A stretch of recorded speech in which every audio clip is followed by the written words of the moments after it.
Assalamualaikum warahmatullahi wabarakatuh.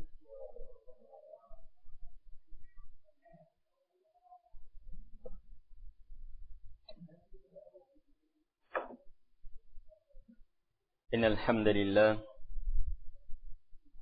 nahmaduhu wa nasta'inuhu wa nastaghfiruh wa na'udzu billahi min shururi anfusina wa sayyiati a'malina. Man yahdihillahu fala mudilla lahu wa man yudlil fala hadiya lahu. Wa ashhadu an la ilaha illallah wahdahu la syarika lahu wa ashhadu anna Muhammadan abduhu wa rasuluh. Ya ayyuhalladzina amanu taqullaha haqqa tuqatih wa la tamutunna illa wa antum muslimun. Ya ayyuhan nasu taqu rabbakumul ladzi khalaqakum min nafsin wahidah wa khalaqa minha zawjaha wa batha minhuma rijalan katsiran wa nisaa'a. Wattaqullaha alladzi tasaaluna bihi wal arham innallaha kana 'alaykum raqiba. Ya ayyuhalladzina amanu taqullaha wa qulu qawlan sadida yuslih lakum a'malakum wa yaghfir lakum dhunubakum wa may yuti'illaha wa rasulahu faqad faza fawzan 'azima. Amma ba'd. Fa inna asdaqal hadithi kitabullah wa khairal hadi hadi Muhammadin sallallahu alaihi wa ala alihi wa sallam wa syarrul umuri muhdatsatuha wa kullu muhdatsatin bid'ah wa kullu bid'atin dhalalah wa kullu dhalalatin finnar.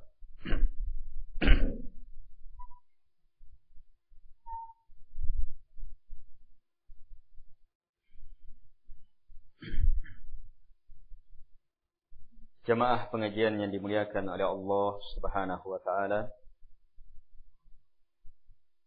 Kita bersyukur kepada Allah Subhanahu wa taala atas berbagai nikmat yang Allah Subhanahu wa taala limpahkan kepada kita. Apalagi di saat ini Allah Subhanahu wa taala memberi nikmat besar, nikmat salat maghrib, nikmat jamaah maghrib, nikmat salat sunnah, nikmat bertemu dan berjumpa karena Allah Subhanahu wa taala, nikmat silaturahmi, nikmat bermajlis ilmu yang merupakan nikmat-nikmat khusus yang Allah Subhanahu wa taala beri kepada orang-orang yang Allah Subhanahu wa taala inginkan padanya kebaikan. May yuridillahu bihi khaira yufaqihuhu fid din.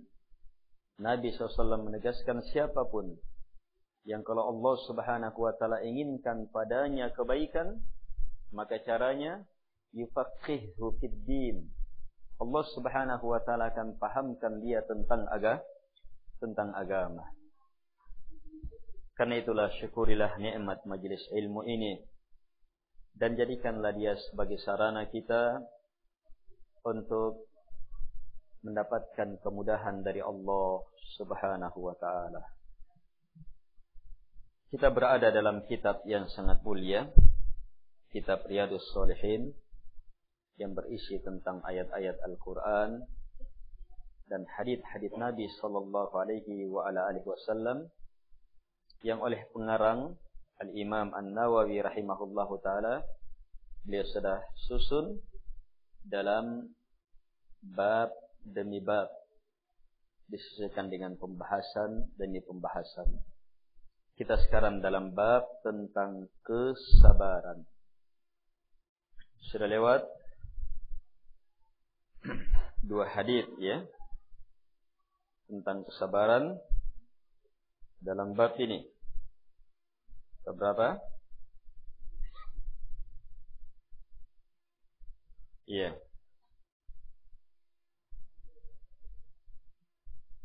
Hadis yang pertama, bahwa as-sabru, dia sabar adalah cahaya. Dia itu cahayanya seperti cahaya apa? Matahari. Kemudian hadis, wa may yatasabbar yusabbirhullah. Siapa yang berusaha bersabar, maka Allah beri kesabaran kepadanya. Wa ma u'tiya ahadun 'ata'a khairan wa awsa'a minas sabr. Dan tidak ada pemberian yang diberi kepada hamba yang lebih baik dan lebih luas yang mengalahkan kesabaran. Selanjutnya kita masuk hadis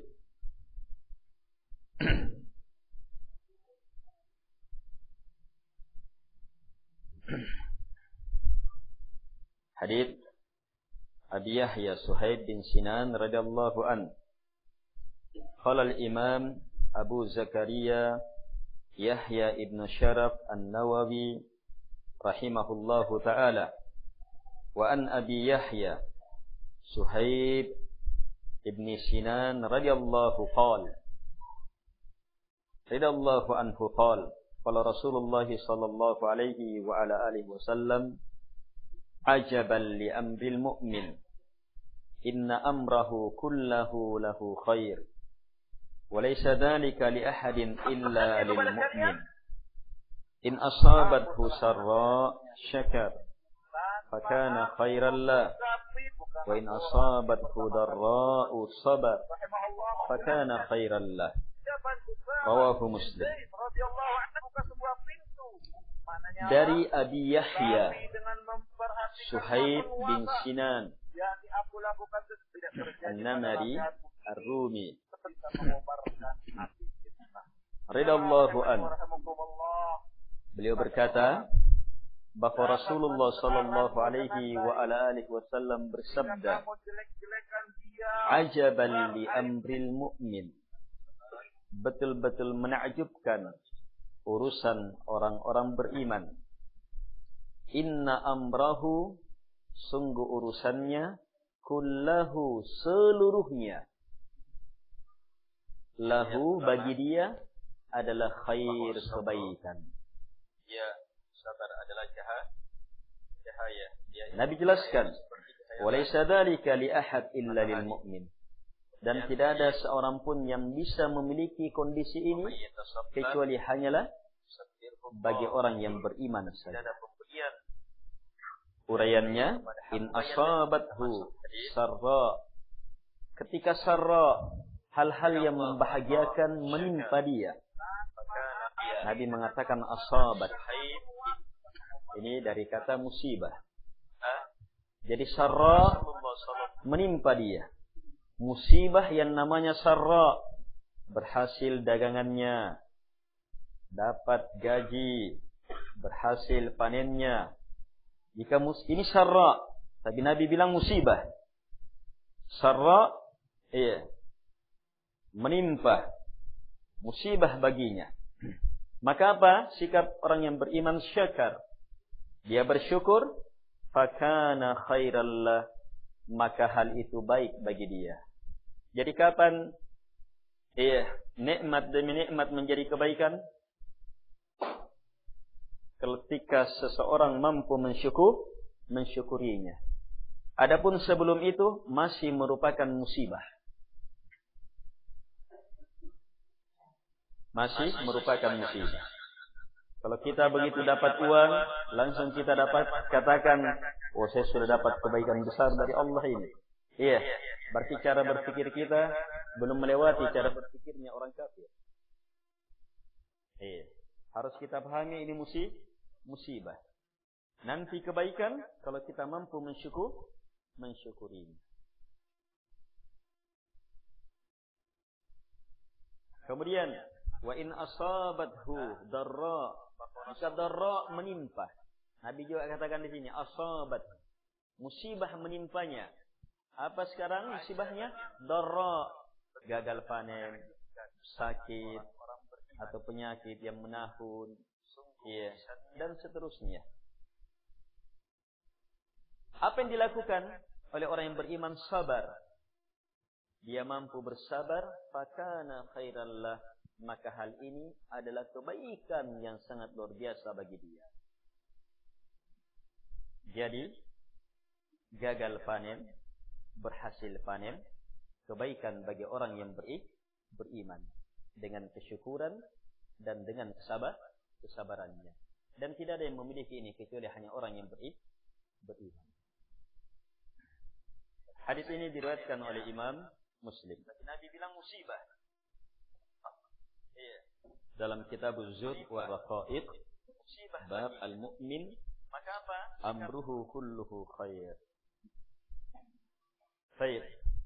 Setelah kita mengetahui bahwa hadis ini diriwayatkan oleh Imam Muslim, maka tenanglah kita untuk mengambil ilmu darinya. Karena itu jangan pernah menyangka berita ini sekedar berita. Iya, penyampaian ini sekedar penyampaian. Ilmu ini sangkaan, bukan. Ilmu ini keyakinan. Nikmat demi nikmat menjadi kebaikan. Benar sebagaimana seperti ini. Sebab bersumber dari Rasulullah sallallahu alaihi wa ala alihi wasallam, yang Allah telah menyatakan, wa ma yantiqu anil hawa in huwa illa wahyu yuha. Tidak ada yang beliau ucapkan dari hawa nafsu beliau.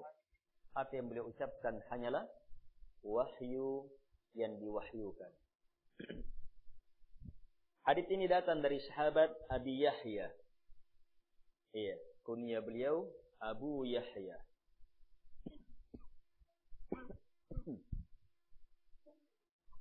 Ada riwayat yang mengatakan bahwa yang memberi beliau kunyah adalah Rasulullah sallallahu alaihi wa ala alihi wasallam. Dan dalam biografi beliau, Umar radhiyallahu anhu mengkritik beliau dari 3 sisi. Ini diantaranya. Kata Umar, saya tidak akan, seandainya bukan karena 3 hal, maka saya tidak akan dahulukan kamu di atas siapapun juga. Karena keutamaan sahabat Suhaib. Seandainya bukan karena 3 hal, saya tidak akan dahulukan kamu di atas siapapun juga.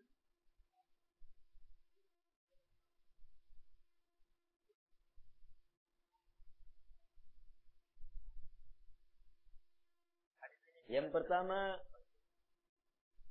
kau menisbahkan diri kepada Arab, sementara lisanmu lisan ajam.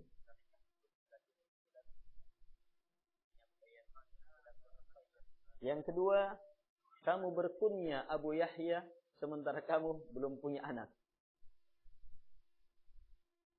Yang ketiga,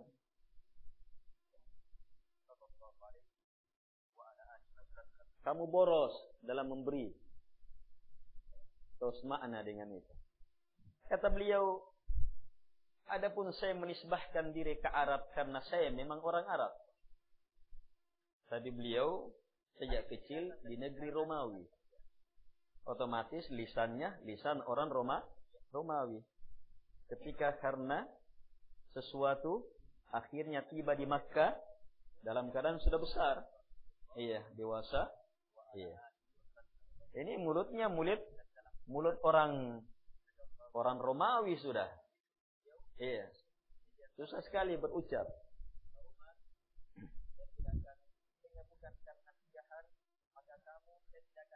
Tapi kalau Al-Quran,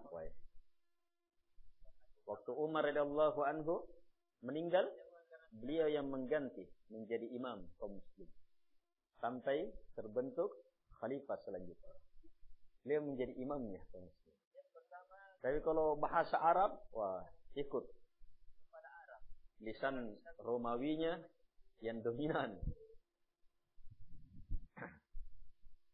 Kata beliau, saya dari Namar. Iya. Makanya Namari. Makanya saya nisbahkan diri saya kepada Arab sebab saya dari Namar. Suku Namar. Kemudian adapun kunyah, yang memberi kunyah adalah Nabi sallallahu alaihi wasallam. Adapun dari sisi pemberian, saya tidak pernah memberi kecuali dalam perkara yang benar. Baik, Suhaib bin Sinan An-Namari, itu nisbah ke Arabnya, dan Ar-Rumi itu nisbah ke Ruminya, sebab beliau lisannya lisan Romawi.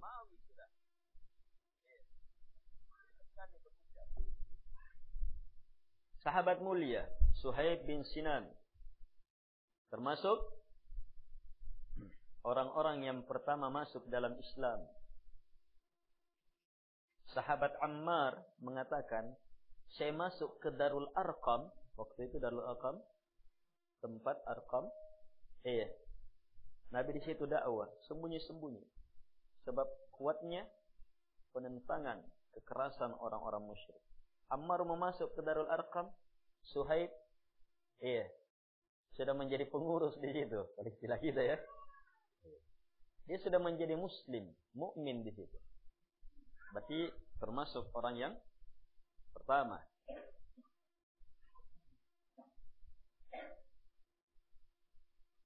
Jadi beliau sahabat yang minas sabiqin. Orang-orang yang pertama masuk dalam Islam. Dan termasuk ahli Badar. Pemuka-pemuka sahabat. Beliau dikenal dengan sifat kemuliaan dan as-samahah.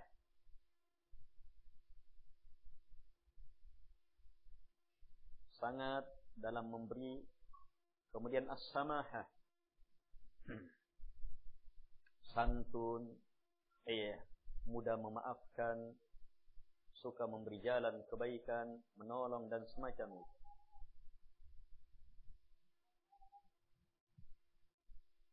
Beliau mengatakan, saya sudah menjadi teman Rasulullah SAW sebelum Nabi diberi wahyu. Sebab Nabi bergaul dan dikenal. Tentunya teman-temannya secara fitrah adalah orang-orang yang memang mempunyai bibit-bibit untuk mendapatkan hidayah. Temannya Nabi sebelum menjadi Nabi Abu Bakar.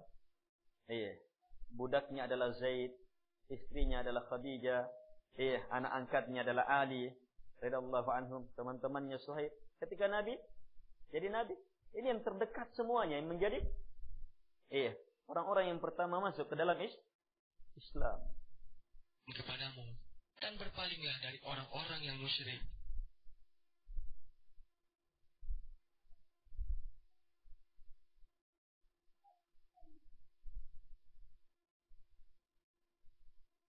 Ketika terjadi fitnah di antara para sahabat, maka beliau termasuk sahabat yang menjauh dari fitnah. Tidak mengikut ke situ, tidak mengikut ke sana.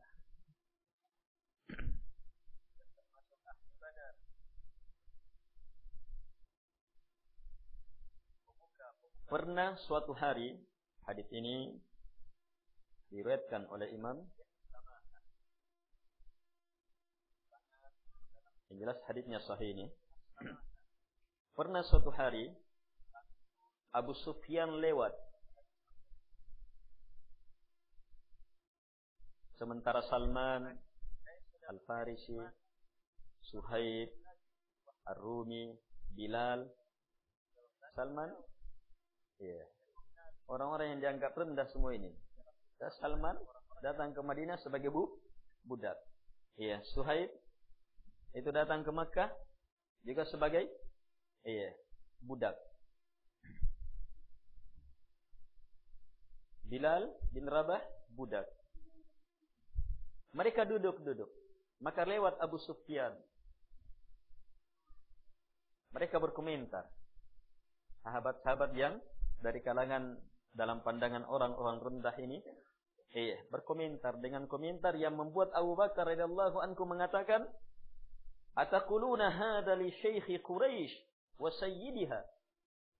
Kata Abu Bakar radhiyallahu anhu, apakah kalian mengatakan ucapan ini kepada syekhnya Quraisy dan pemimpinnya Quraisy?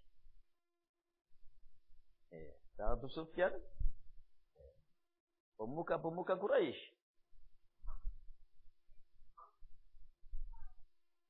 Akhirnya kata Abu Bakar,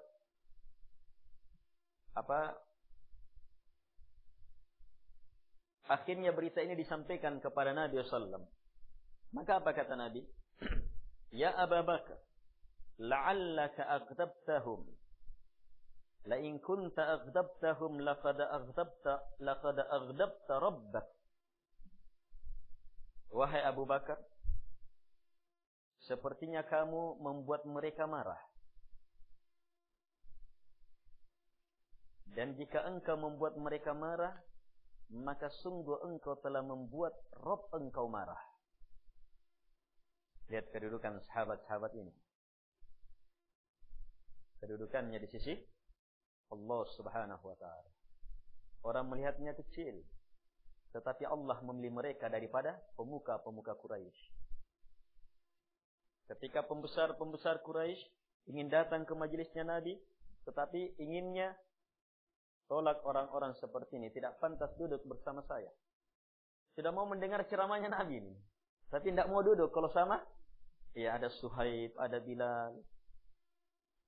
Nabi SAW memilih mereka daripada pembesar-pembesar Quraisy. Jangan kamu usir mereka.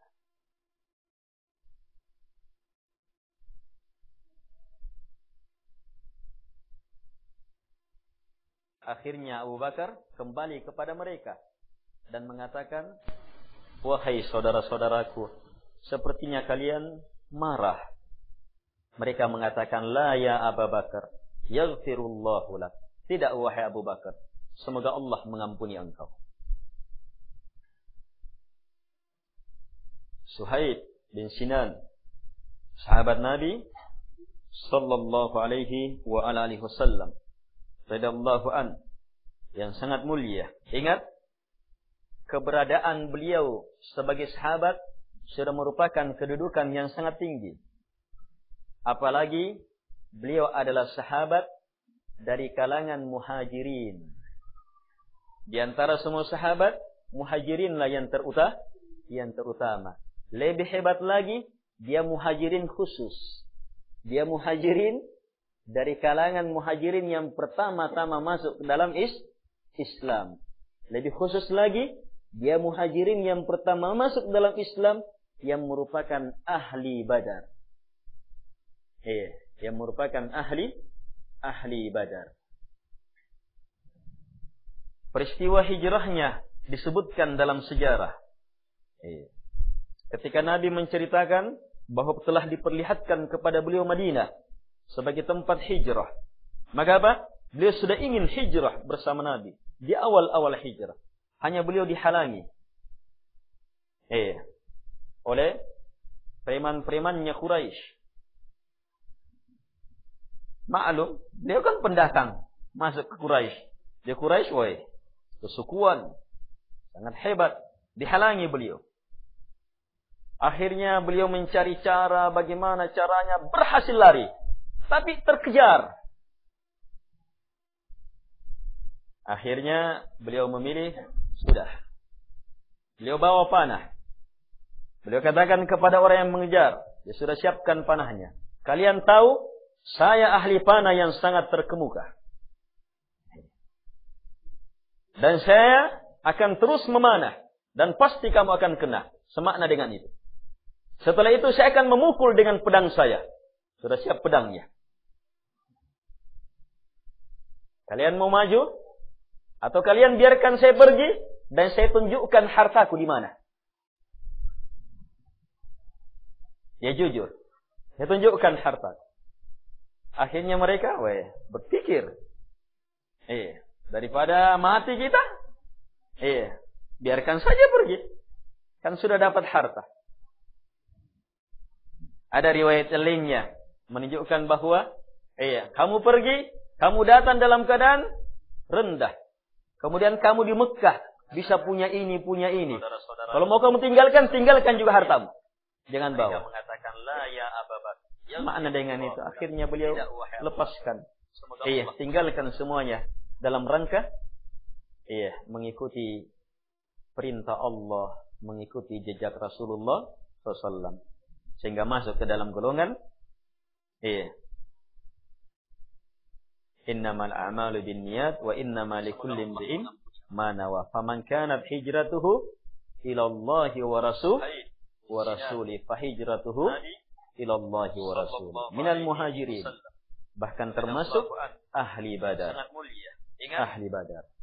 Keutamaan beliau sangat terbesar, sangat terkemuka. Antum bisa bayangkan ketika Umar radhiyallahu anhu tertikam, meninggal, siapa yang mengganti, mengimami kaum muslimin? Selanjutnya beberapa hari sampai akhirnya sahabat bersepakat Utsman bin Affan yang mengganti. Yang mengganti adalah Suhaib bin Sinan radhiyallahu anhu. Beliau meriwayatkan hadis bahwa Rasulullah SAW bersabda, "Ajaban li amril mu'min." Betul-betul menakjubkan li amril mu'min, keadaan orang yang beriman. Ini ajaban, betul-betul menakjubkan li amril mu'min. Kalau sesuatu yang mengagumkan ada sama orang dalam urusan-urusan orang, itu banyak kita lihat. Tapi yang di sini menakjubkannya, mengagumkannya sangat luar biasa. Kenapa? Inna amrahu kullahu lahu khair. Semua urusannya, semua urusan orang beriman, kullahu, seluruhnya, lahu, bagi dia adalah khair, kebaikan. Khair, kebaikan yang terbaik. Bukan sekedar baik. Sebab khair asalnya dari kata akhyar, yang paling baik. Walaysa dzalika li ahadin illa lil mu'min.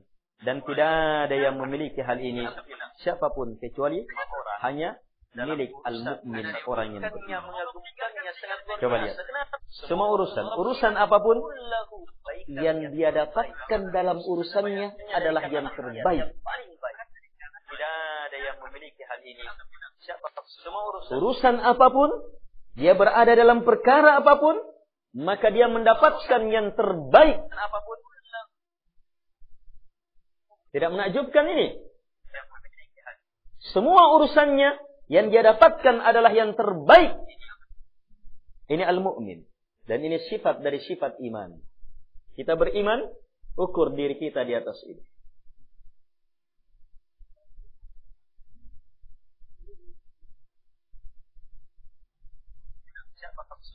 Kenapa sampai demikian? Semua urusannya baik. Yang menakjubkan ini.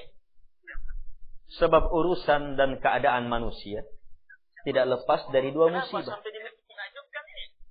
Musibah berupa sarra, sebab hal-hal yang enak-enak. Berhasil panen, dapat hadiah, dapat warisan, latoki bisnis kah, berhasil usahanya. Ini sarra.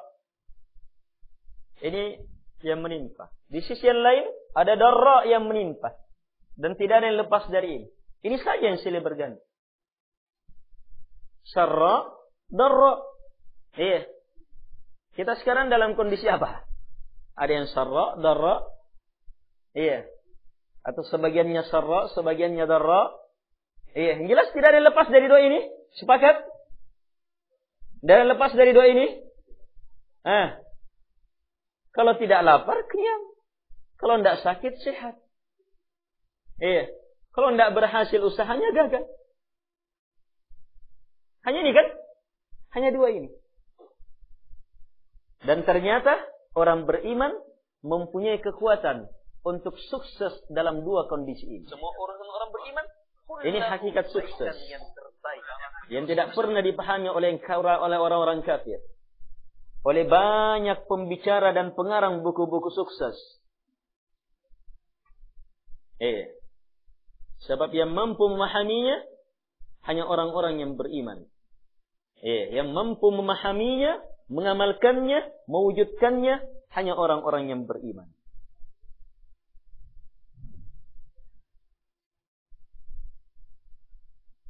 Kekuatan syukur dan kekuatan sabar. Dengan syukur mereka mendapatkan kemuliaan, dan dengan sabar mereka mendapatkan kemuliaan. Coba lihat cara berpikir orang beriman. Kalau cara berpikir orang kafir, berhasil usaha, hidup itu. Kalau anaknya sudah jadi pegawai, anjarinya tuh, anjir tahu nih. Tapi kalau boleh jadi pegawai, mati tinggi. Kenapa direken tahu?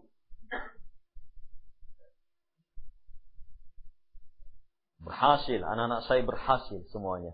Ada yang jadi dokter, ada yang jadi insinyur, ada yang jadi berhasil semua. Apa kau? Anak-anakmu apa? Ada yang jadi petani, goyang beca, buruh. Jangan jari. Itu cara berpikir orang kafir. Cara berpikir ini dulu yang dibersihkan. Saya tidak akan bisa dapatkan ini. Kedudukan baik dalam semua keadaan. Sukses terbaik dalam semua keadaan. Naik BBM, turun BBM, jadi orang yang terbaik.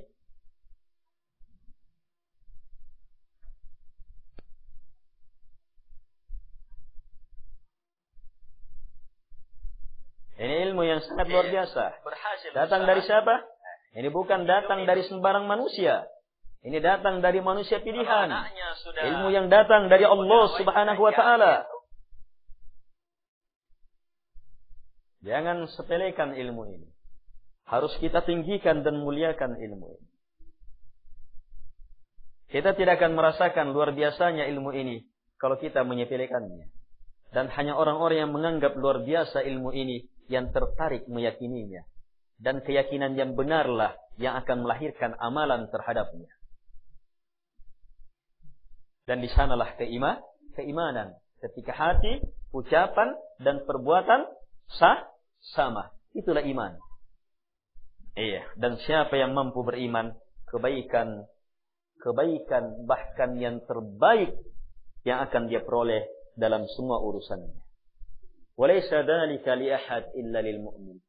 Nabi tegaskan, nafikan, walaysa dzalik, tidak ada yang semisal ini. Li ahad, bagi siapapun juga, illa kecuali lil mu'min, hanya untuk al mu'min. Perhatikan kalimat al mu'min, kata sifat. Al mu'min ini kata sifat ini. Orang yang memiliki iman. Bukan hanya akarnya. Tapi iman yang sudah menjadi sifat. Baru bisa mewujudkan ini. Kita bisa pahami dengan bersyukur. Tapi bisakah kita bersyukur? Kita bisa pahami dengan bersabar. Tapi bisa kita bersabar? Habis modal, habis usaha, gagal. Kita bisa sabar? Jangan-jangan yang muncul, kenapa Allah timpakan ini? Padahal saya rajin sholat.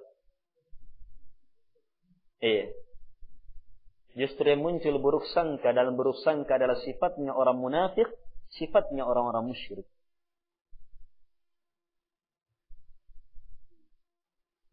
Mukmin saja yang bisa. Teorinya jelas, mudah. Tapi prakteknya, disitulah terlihat keimanan. Tapi yang jelas, siapa yang mampu bersyukur ketika musibah as-sarra menimpa, maka dia mendapatkan yang terbaik. Bukan sekedar baik, tetapi yang terbaik.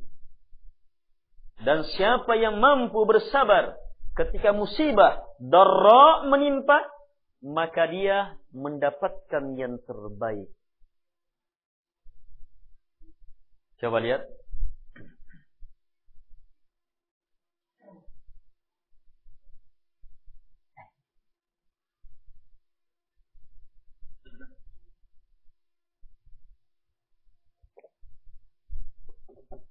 Berhasil usahanya. Kita bisa menganggapnya itu musibah. Kita bisa menganggapnya itu bala. Kita bisa menganggapnya itu ujian. Kalau bisa, maka langkah pertama sudah benar. Kapan orang sadar dia sementara diuji, maka dia akan berusaha untuk lulus ujian. Tapi kalau orang masuk kelas, padahal sudah punya nomor tes sudah ini. Sudah ada tempat duduknya, ada soal sudah di depannya, tapi tetap belum sadar dia diuji.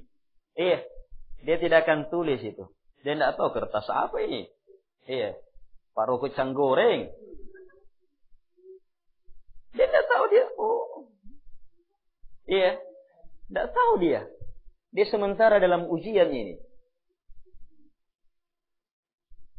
Padahal ribuan orang sudah gugur untuk sekedar masuk dalam ruangan itu. Sementara dia belum sadar. Ingat, sekedar teruji itu sudah merupakan predikat. Sudah merupakan nilai. Sadari. Itu nanti ilmu-ilmu tambahan dalam bab ini. Kita sudah sampaikan. Sekedar diuji itu sudah merupakan nilai. Apalagi berhasil mendapatkan nilai. Yaitu mampu bersyukur. Pasti kebaikan. Mampu bersabar, pasti kebaikan.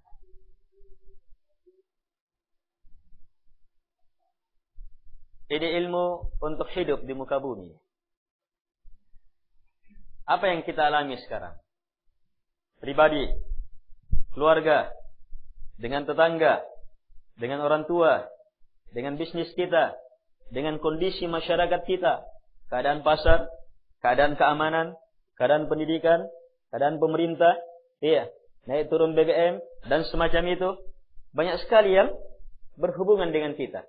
Ada yang membahagiakan, ada yang tidak membahagiakan, semuanya musibah. Semuanya cobaan. Semuanya musibah, semuanya cobaan. Posisikan diri sebagai orang-orang yang ingin lulus ujian. Dan Masya Allah, hadits ini memberi ilmu jawaban soalnya. Jawaban soalnya. Hanya 3 kata. Shin, kaf, dan ra. Untuk semua cobaan yang berhubungan dengan sesuatu yang menggembirakan. Dan hanya dengan 3 kata. Shad, ba, dan ra. Untuk semua cobaan yang berhubungan dengan musibah, bencana yang menyakitkan. 3 kata. 3.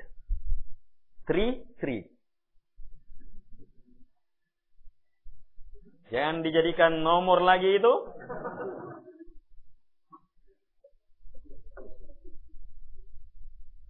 Coba lihat. Ujian datang dari Allah. Allah kasih jawabannya. Kemudian yang beri hasil, Allah lagi. Kalau begitu dia Ar-Rahman Ar-Rahim. Ini ilmu supaya semakin mantap nanti kalau baca. Alhamdulillahi Rabbil Alamin. Ar-Rahmanir Rahim. Supaya mantap, iyyaka na'budu wa iyyaka nasta'in. Semakin murni. Ingatlah, itu jalur belajar. Ilmu apapun yang kita pelajari, sebisa mungkin hubungkan dengan suratul Fatihah. Disitulah kehebatan ilmu seseorang. Sehingga solatnya adalah solat yang tiada tandingannya. Dan siapa yang bisa menandinginya? Setiap ayat dari suratul Fatihah, di dalamnya terkandung uraian dari semua ilmunya. Karena itu yang pertama diperiksa di hari kemudian adalah solat. Kalau ini baik, pasti baik. Miliki 2 ini. Syukur dan sabar. Syukur ada pembahasannya. Tapi intinya, syukur itu 3. Hati yang bersyukur, lisan yang bersyukur, dan anggota tubuh yang bersyukur. Hati bersyukur dengan meyakini semua itu datang hanya dari Allah Subhanahu wa ta'ala. Tidak dari yang lainnya. Jangan sekali-sekali hati kita meyakini bahwa ini yang memberi, ini yang memberi. Kapan ada selain Allah? maka percuma alhamdulillah itu. Hati yang pertama. Yang kedua lisan. Lisan harus pandai mengatakan, ini keutamaan dari Allah, ini kebaikan dari Allah. Dan jangan sekali-sekali mengucapkan sebagaimana ucapan Qarun, innama utituhu ala ilmin indi. Saya diberi ini kecuali tidak lain karena ilmu saya. Usengasen ni. Usemi rahasiana. Siapakah saya? Makanya pantas saya dapatkan.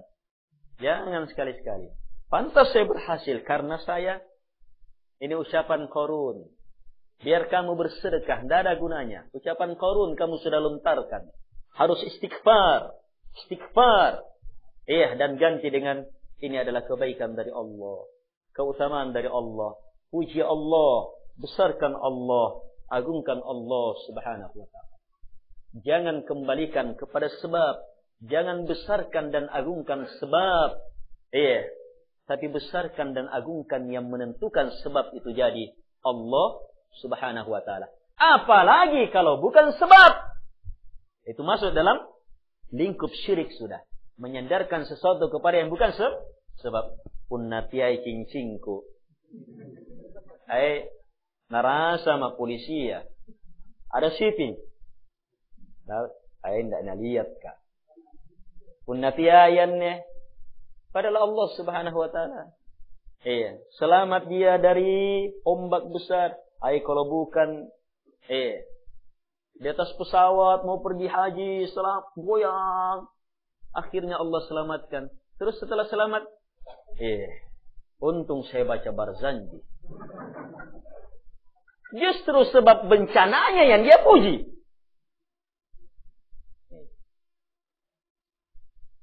Jemaah yang dimuliakan oleh Allah subhanahu wa ta'ala. Kesyukuran yang ketiga. Di situ puncaknya. Menggunakan nikmat untuk semakin tunduk dan taat kepada Allah subhanahu wa ta'ala. Disitulah hakikat nikmat. Allah beri supaya kita gunakan dalam rangka menyempurnakan ibadah. Bukan diberi untuk ditabung. Dikumpul-kumpul. Sampai kita menziarahi kubur. Alhaakumut takatsur hatta zurtumul maqabir. At-takatsur mengumpul-ngumpul, memperbanyak-banyak telah melalaikan kalian sampai kalian menziarahi kubur. Ini kesyukuran. Ada babnya tersendiri. Tapi ini intinya. Hati, lisan, memuji dan menyatakan ini kebaikan dari Allah. Dan kemampuan anggota tubuh kita untuk menggunakan semua nikmat dan fasilitas dari Allah untuk semakin tunduk dan taat kepada Allah subhanahu wa ta'ala. Terus, pembahasan kita sabar. Kalau darra yang menimpa, jangan sekali-sekali pernah menyangka, ya Allah tidak baik sama saya ini. Allah tidak baik sama saya, makanya ya usaha saya dijadikan gagal. Salah besar, salah besar. Harus kamu memahami ini musibah pula. Kalau begitu saya harus lulus. Saya harus dapatkan keutamaan besar melalui musibah gagal panen ini. Saya harus dapatkan keutamaan besar melalui musibah meninggalnya anak saya. Saya harus dapatkan keutamaan besar melalui musibah terfitnah. Saya harus dapatkan keutamaan besar melalui musibah. Naik BBM, semuanya serba mahal. Dan yang semacam itu. Harus dapatkan. Ini kesempatan dapat kemuliaan besar. Caranya, wujudkan kesabaran. Yakini ini musibah, wujudkan kesabaran. Bagaimana bersabar? Tahan hati, tahan lisan, tahan anggota tubuh. Jangan sampai melakukan perbuatan keluar dari hukum Allah subhanahu wa ta'ala. Tetaplah laksanakan perintah, tinggalkan larangan, dan baik sangka kepada Allah subhanahu wa ta'ala terhadap musibah. Yakinlah, di balik semua itu ada hikmah. Ada kebaikan demi kebaikan. Dan ilmu tentang kesabaran ini akan diurai dalam hadis-hadis selanjutnya. Dengan dua kekuatan ini, seorang mukmin mampu meraih sukses dalam semua keadaan. Pernahkah kita mengetahui bahwa ternyata orang yang gagal dalam usahanya adalah orang yang paling sukses. Kita bisa pahami itu. Ketika dia mampu bersabar. Ini orang yang paling sukses. Boleh jadi keutamaan sabarnya mengalahkan keutamaan syukurnya orang yang bersyukur ketika berhasil usahanya. Allah jadikan kita dapatkan keutamaan melalui kesabaran. Itu yang diujikan. Sebab apa? Allah tahu. Lebih hebat yang dia dapat kalau ujian ini yang dia kasih. Dikasih ujian. Gagal panen. Oh, dia lebih dekat kepada saya. Kalau dikasih berhasil panen. Jauh-jauh.